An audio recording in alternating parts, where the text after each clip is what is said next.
abra no livro de Neemias,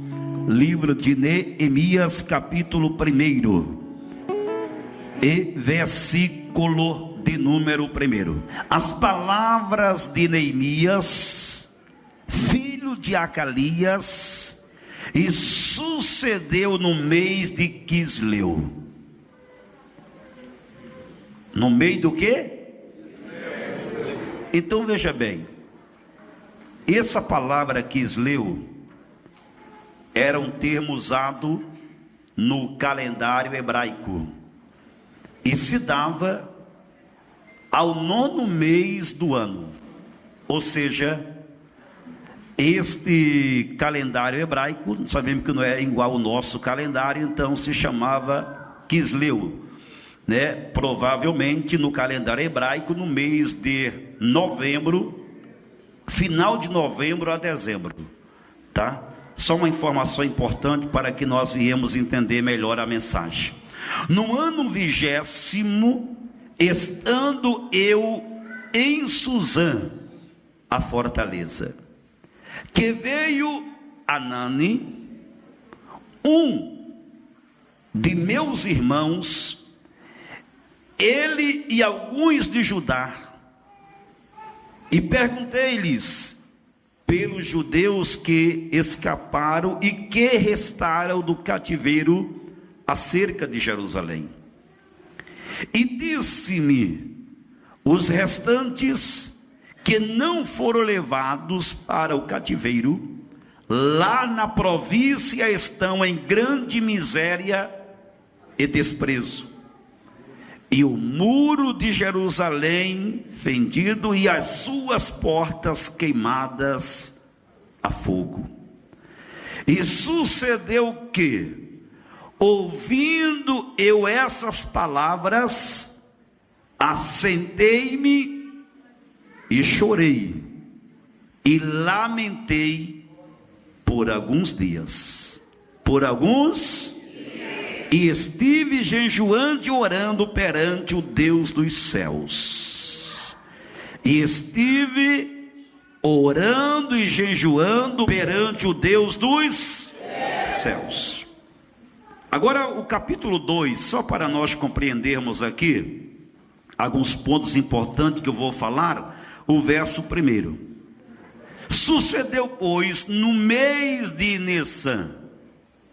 Então eu falei para vocês que no calendário hebraico, o mês de Quisleu ficava entre aí finalzinho de novembro, começo de dezembro, quando Anani vai ter com seu irmão em Suzã. E o texto que nós acabamos de ler, nós já lemos que agora Neemias está orando a Deus. E no verso 1 do capítulo 2, sucedeu, pois, no mês de Nissan, entre finalzinho de março a começo de abril.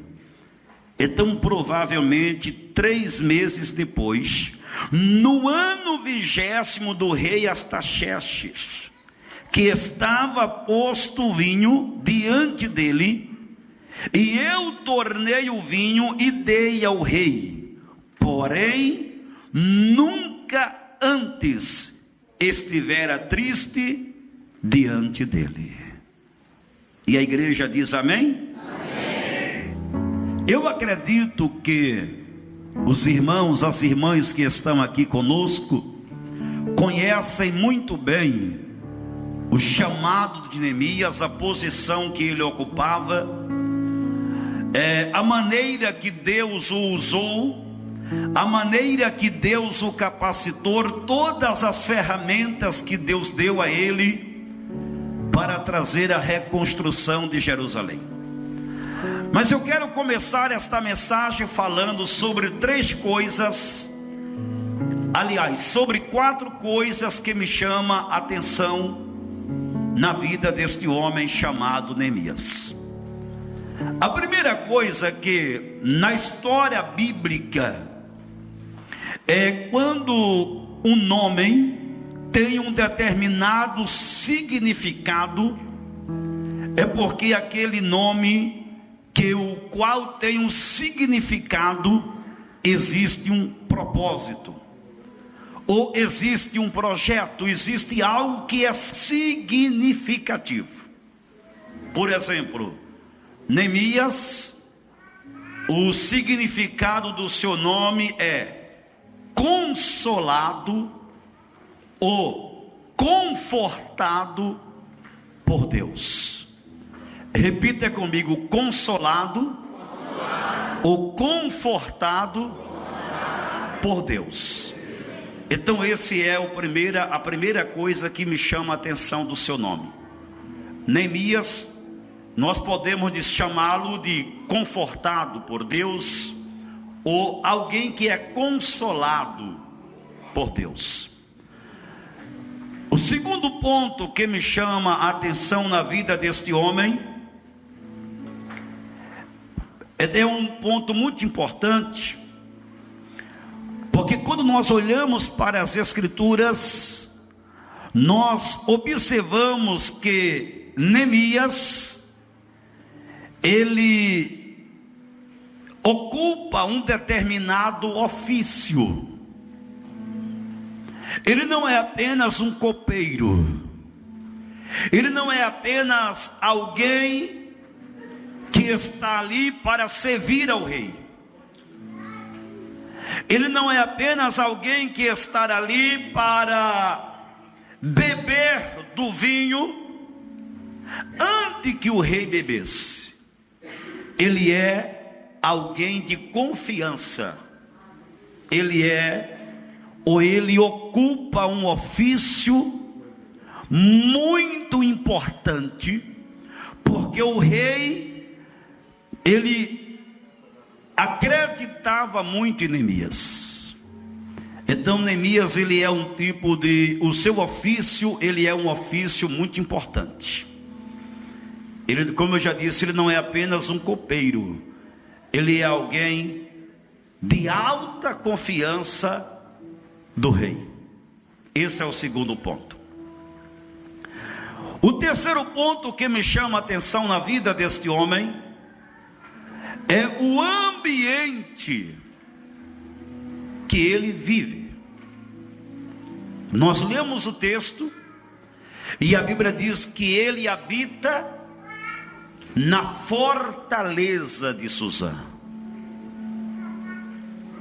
Ou seja, ele tem muitas regalias. Ele está dentro de um palácio do rei, ele está dentro de uma fortaleza do rei, ele está vivendo em uma zona de conforto. Ali ele tem todas as regalias que lhe é dada por intermédio do rei, porque ele ocupa ali, queridos e amados irmãos, como eu já disse, um ofício importante. Quantos percebem? Levante a mão para o céu. Em outras palavras, ele está em uma zona de conforto. Ele está em uma zona onde ele tem as regalias, como eu já citei para vocês. E o quarto e último ponto que eu vejo na vida deste homem por nome Neemias é que a Bíblia nos mostra ele demonstrando empatia. Quando ele recebe a informação do seu irmão Anani, a Bíblia diz que ele lamentou, a Bíblia diz que ele se entristeceu, a Bíblia diz que ele sentiu a dor da sua nação, a dor do seu povo. Quantos percebem? Levanta a mão e digam glória a Deus. Partindo desta introdução que eu dei para vocês, que eu falei para vocês a respeito de Neemias, observe que o texto em que nós acabamos de ler nos diz assim: as palavras de Neemias. A Bíblia não está dizendo as palavras de Deus a Neemias. A Bíblia está dizendo as palavras de Neemias, filho de Acalias. E sucedeu que no mês de Quisleu, no 20º, estando eu em Suzã, a fortaleza. Então ele percebe que vem uma caravana de judeu para a capital da Pérsia, a saber, Suzã. E esta caravana de judeu vem, e a Bíblia diz que agora Neemias ele tem a oportunidade de ter com um dos seus irmãos. E tendo ele a oportunidade, ele faz a seguinte pergunta: como estão aqueles que estão em Judá? Aqueles que não foram levados para o cativeiro, aquele que o rei Nabucodonosor II não levou cativos. A resposta é unânime, porque não só Anani, mas toda a caravana dos judeus disseram: todos aqueles que não foram levados estão em grande miséria, em grande sofrimento, em grande desprezo, em grande dor. Todos aqueles que não foram levados estão em terrível situação. Você não encontra na Bíblia exatamente aonde Neemias havia nascido, mas a história conta, queridos e amados irmãos, que Judá era a terra dos seus pais. A Bíblia conta que Judá, queridos e amados irmãos, era a terra, aleluia, da sua família. E a Bíblia diz que ele, ao saber disso, os versos que nós acabamos de ler diz que ele se entristece, ou seja, ele tem a empatia. Digam graças a Deus. Então ele se sente na responsabilidade, ele se sente, queridos e amados irmãos, na ocupação de rogar ao Deus que ele conhecia. Porque apesar dele estar diante de um ambiente confortável, apesar dele estar diante da fortaleza de Suzã, apesar dele estar servindo a um rei que não temia Deus, a Bíblia Sagrada diz que Neemias, ele tinha os seus princípios à luz da palavra de Deus. Ele conhecia o Deus de Abraão, ele conhecia o Deus de Isaac, ele conhecia o Deus de Israel, ele conhecia o Deus que abriu o mar vermelho e fez notório o seu povo passar, ele conhecia o Deus que abriu o Jordão e fez notório o seu povo passar, ele conhecia muito bem o Deus, aleluia, aleluia, das nações, o Deus do seu povo. Então ele vai orar. E eu quero chamar a sua atenção, porque nós precisamos realmente crer que a oração, ela abre vias aonde não existem vias. A oração, ela abre caminhos aonde não existem caminhos.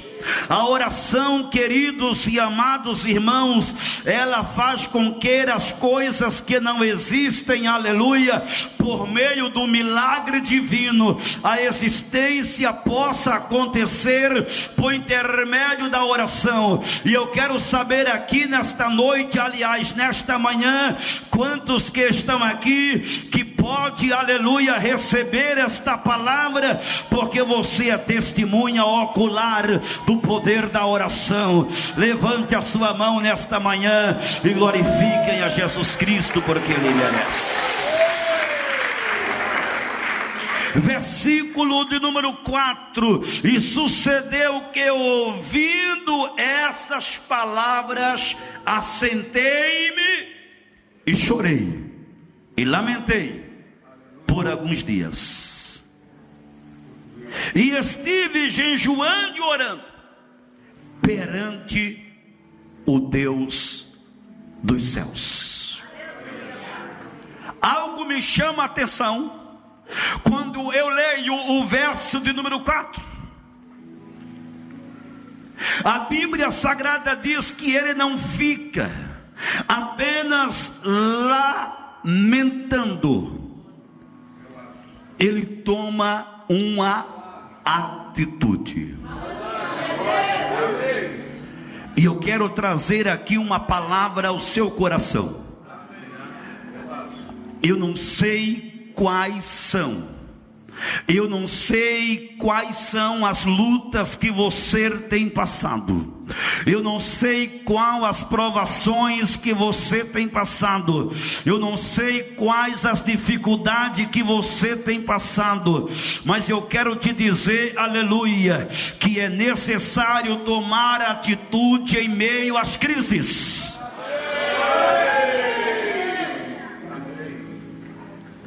A igreja vive dias de crises. A sociedade vive dias de crises. As famílias vivem dias de crises. Os casais vivem dias de crises. O ministério, de um modo em geral, vive dia de crises. A sociedade vive crises de conflitos. A humanidade vive crise de enfermidade. As famílias vivem crises de desentendimento e paciência que está pouca. Mas observe, queridos e amados irmãos, Deus está nos trazendo nesta manhã uma palavra, e a palavra de Deus aos nossos corações é preciso lutar, aleluia, louvado seja Deus, em dias de crises. É preciso tomar uma atitude em dias de crises. Israel estava vivendo uma crise. Crise esta que eu quero falar aqui. A primeira crise que Israel estava vivendo era a crise da insegurança.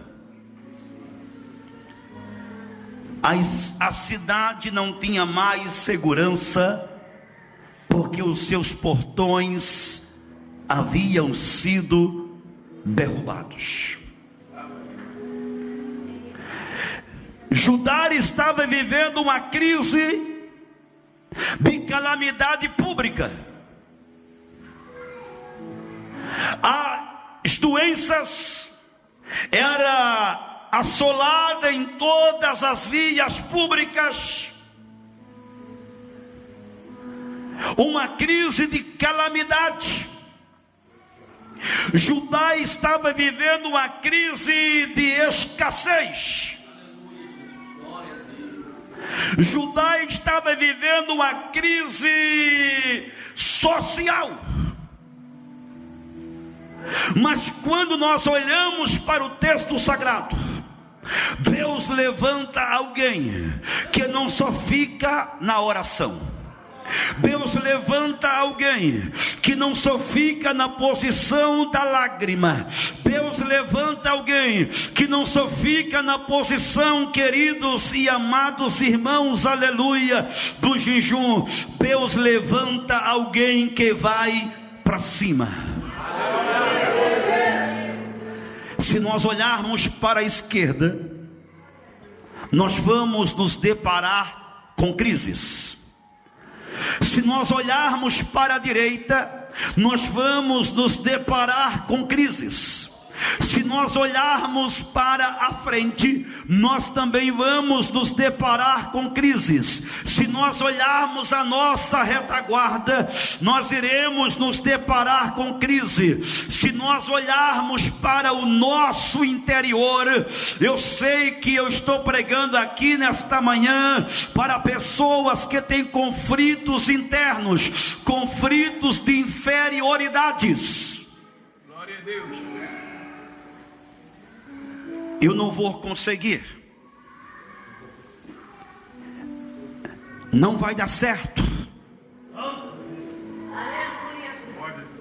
para mim é muito difícil, eu sou incapaz, as minhas emoções estão gritando, estar à flor da pele, a paciência está acabando, a fé está diminuindo, eu não estou conseguindo fazer o que deveria fazer com perfeição.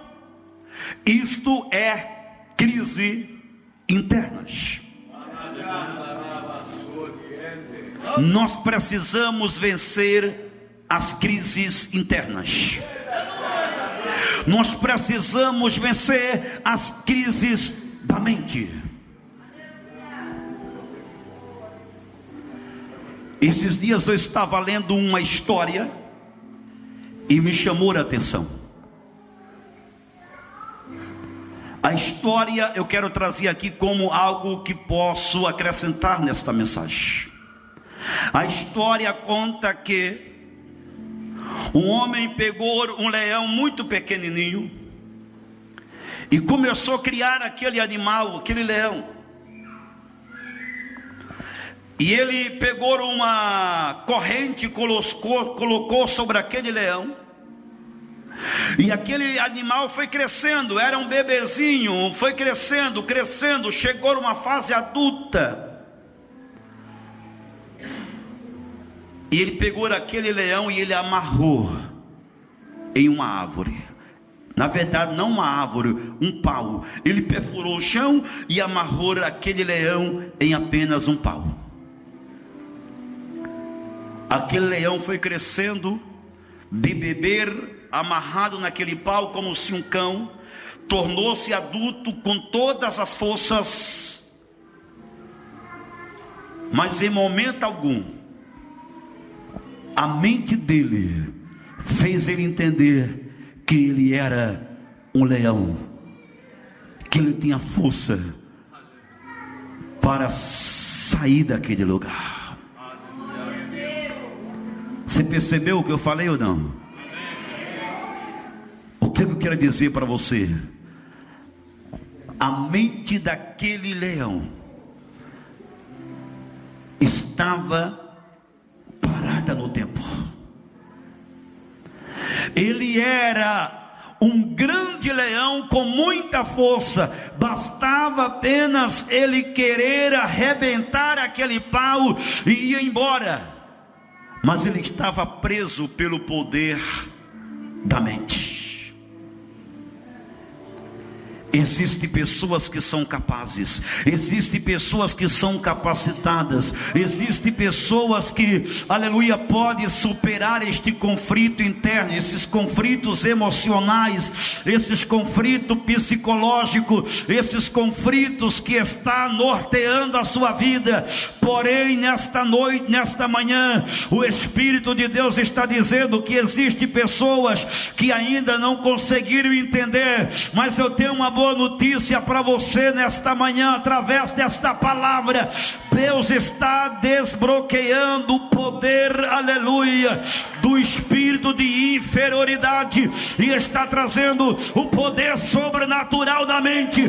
Deus está dizendo: há conflitos vencidos nesta manhã, pelo poder da palavra que está sendo ministrada. Levante a sua mão e dê glória para Jesus, porque Ele merece. Aleluias. Como eu já disse, nós vivemos conflitos internos e conflitos externos.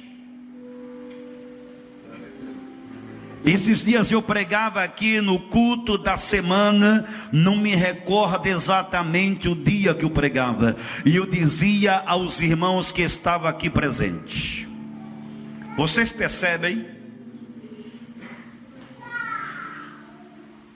que a única coisa que muda na vida do ser humano é a questão geográfica, mas os problemas, aonde quer que for, eles estão presentes.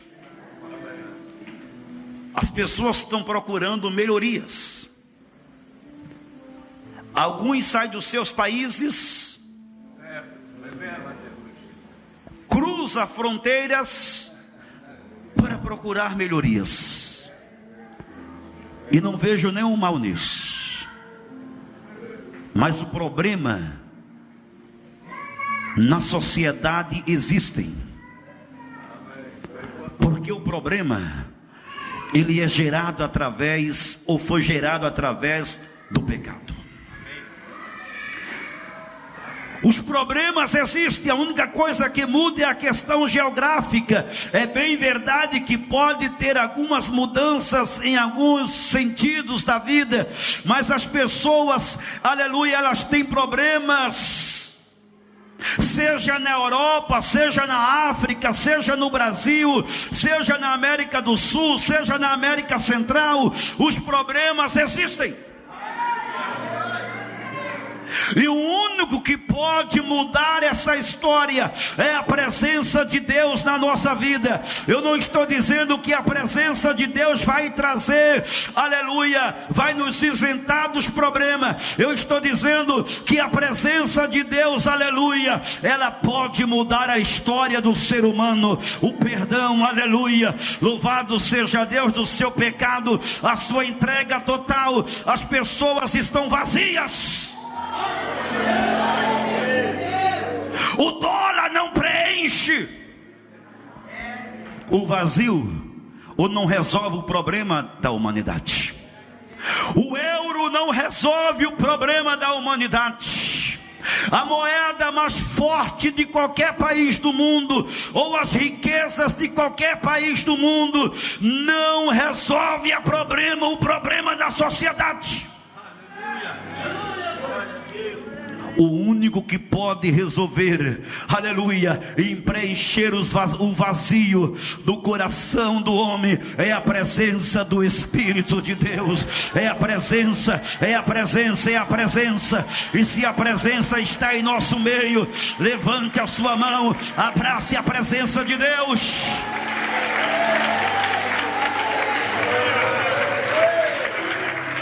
As pessoas têm e querem mais.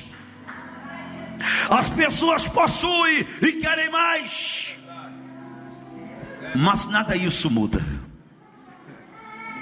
Um dos maiores pregadores da América, Billy Graham, ele usa uma frase que eu gosto muito. Billy Graham diz assim: se o homem em toda a sua vida não teve tempo para Deus, este homem perdeu tudo que tem pela sua loucura. O que é que ele está dizendo? Ele está dizendo: o homem que não tem tempo para Deus, ele não passa de um louco. Ele não passa de um louco. A sociedade,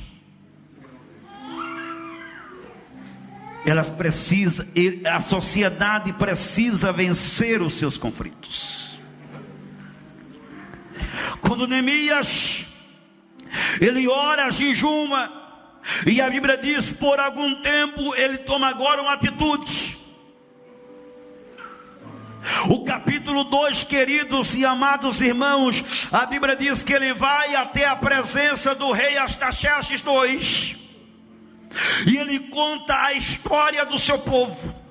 Ele pede recursos, ele pede, queridos e amados irmãos, cartas, ele pede apoio. Artaxerxes por algum tempo disse, eu darei o suporte. Então Artaxerxes preparou todo um aparato e mandou Neemias ir até Judá para restaurar, para reerguer Jerusalém. A Bíblia diz que quando Neemias, ele pisou em Judá, a Bíblia diz que existia os inimigos da reconstrução.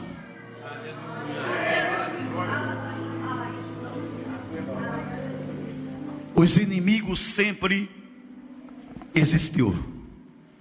Os inimigos sempre existirão. Os inimigos fazem parte e devem, meus queridos, fazer, porque a nossa vitória não teria nenhum sabor. A nossa vitória não teria nenhum sabor se não houvéssemos conquistado, aleluia, com batalhas e desafios da vida. Quanto maior a batalha, quando a vitória chega, o sabor é maior, aleluia, o prazer é melhor, a alegria é melhor. Oh glória, levante as mãos. Deus está falando ao meu coração nesta manhã. Deus está falando ao meu coração nesta manhã. Ele está dando os equipamentos e as ferramentas necessárias para que esta igreja não desista no campo de batalha. A notícia chega em Jerusalém. Os inimigos Sanbalat, Tobias e Ges, eles disseram, não, nós não queremos ver isso acontecer.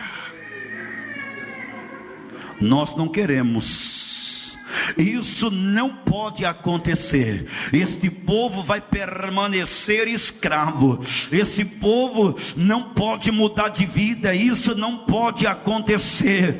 E o que este homem, por nome de Neemias, está dizendo, que vai reconstruir os muros, que vai restabelecer, aleluia, esta cidade, que vai erguer e que vai devolver a esta cidade o poder político, que vai devolver a esta cidade o poder social, que vai devolver a esta cidade o poder, aleluia, que as pessoas possam possuir. Isso não pode acontecer. Este homem aí não está dizendo a verdade. Como é que ele pode provar isso para vocês? Neemias levantou as suas mãos e ele disse assim, as mãos de Deus está neste lugar. Você pode perceber que a mão de Deus está na casa.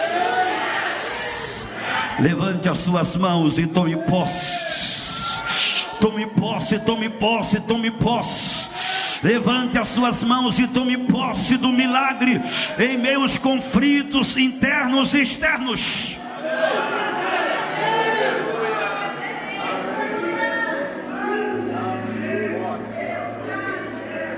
Existem pessoas que não acreditam em você. Sempre terão pessoas que não acreditarão em você. Mas você não depende dessas pessoas. Nós não dependemos dessas pessoas. O ponto do sucesso, O ponto do sucesso não é se A ou B ou C acredite em mim. O ponto do sucesso é que eu acredito em mim, e que eu acredito, aleluia, que aquele que começou a boa obra é fiel. Oh, glória! Você não vive, ou você não depende de viver e ser feliz pelo que as pessoas falam, pelo que as pessoas pensam, pelo que as pessoas acham. Afinal de contas,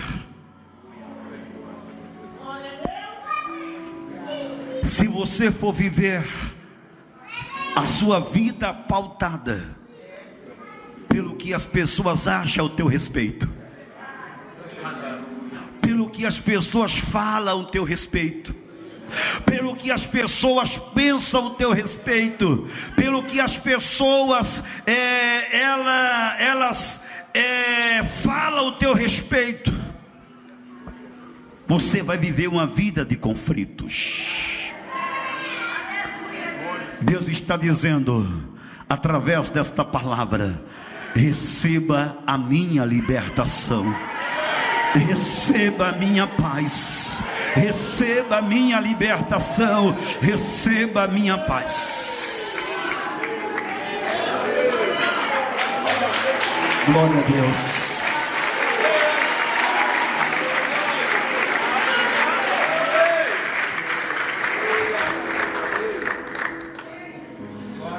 Eu costumo dizer, se você quer ser, ou se você pensa em ser uma pessoa que você vai agradar a todo mundo lá no seu trabalho, que você vai agradar a todo mundo lá na sua cidade, que você vai agradar a todo mundo lá na sua comunidade, que você vai agradar a todo mundo lá na sua família, nos seus familiares, eu costumo dizer que você vai ter que comprar balde de sorvete e dar para todo mundo. E mesmo assim, essas pessoas vão falar mal de você, vão tomar do teu sorvete, vão comer na tua mesa, vão usufruir daquilo que você ofereceu com carinho, e elas vão dizer ainda que você não é uma pessoa excelente.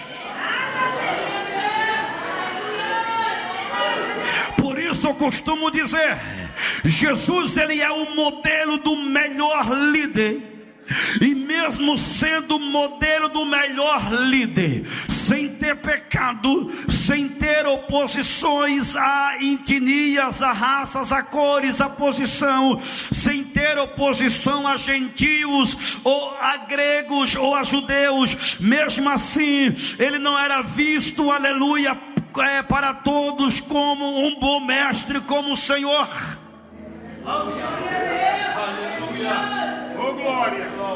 O que é que eu quero dizer para você?